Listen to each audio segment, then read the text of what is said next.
Dans La parole est à vous, nous vous proposons de décrypter aujourd'hui les enjeux en matière de cybersécurité au cœur des systèmes de vidéosurveillance. On écoute Sebastian Hultvist, Global Product Access OS.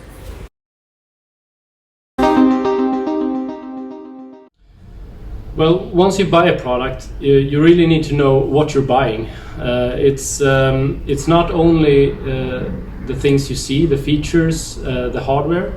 You need to know what kind of open source packages is used on that camera.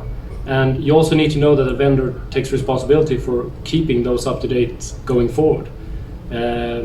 What helps is if the vendor is a CVE authority, because then you can use the best practices from IT and get the CVE notifications about what is in your system. Going forward, this will become even more important because then you need to know that if a mainstream vulnerability exists, there will be a check on what kind of systems is used. And by that, you need a vendor that also treats this with transparency. So you know what's in there, and that is one of the reasons why we don't encrypt the firmware files for Access OS, because then vendors, customers and third-party researchers can inspect the firmware and see what's in there, and if we have not done our job to keep that up to date.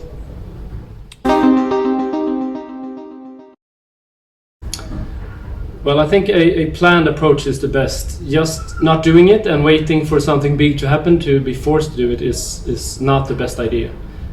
You should have a plan already at purchase, a planned maintenance on those systems.